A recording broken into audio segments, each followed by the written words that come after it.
వచ్చాను. నేను ఇక్కడ రెండు విధాలుగా మీరు చూస్తే, ఒకటి బంగారు కుటుంబాలు ఇప్పుడే కలెక్టర్ గారు చెప్పారు. దగ్గర దగ్గర 41 మంది ఈ గ్రామంలో అందరికంటే తక్కువ ఆదాయం వచ్చే కుటుంబాలు. అంటే ఇవంతా కూడా 20 లక్షల కుటుంబాలని రాష్ట్రంలో ఎంపిక చేశాం. మీ ఊర్లో 41 చేశాం. అదే సమయంలో నేను ఆలోచించిన విధానం అట్టడుగు నుండే 20%, పై నుండే 10%. ఈ రోజు ఇక్కడ కూర్చున్న వాళ్ళు కొంతమంది మార్గదర్శులు ఉన్నారు. ఇప్పుడే మనోజ్ గారు అయితే అక్కడికి వచ్చినప్పుడు చూశాను. ఈ రోజు వీళ్ళందరూ కూడా ఇక్కడ కూడా ఒక 5 మంది వచ్చారు. వీళ్ళకి సమాజం ఒక అవకాశం ఇచ్చింది, అందిపుచ్చుకున్నారు.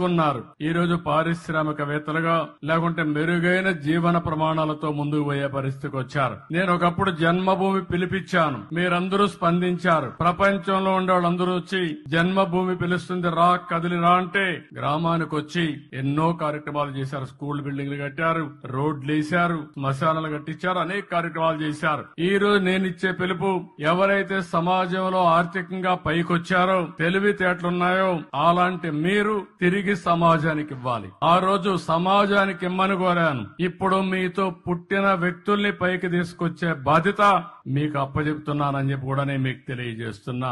ఆర్థిక సంస్కరణలు వచ్చాయి. నేనే దీనికి కూడా ఆ రోజు భారతదేశంలో పివి నరసింహరావు గారు ఆర్థిక సంస్కరణలు తీసుకొస్తే సెకండ్ జనరేషన్ రిఫార్మ్స్ కి నేనే శ్రీకారం చుట్టాను. ఈ రోజు మీరు చూస్తే బ్రహ్మాండమైన రోడ్లు వచ్చాయి. ఒకప్పుడు హైదరాబాద్ విజయవాడ రోడ్డు చూసేవాళ్ళం.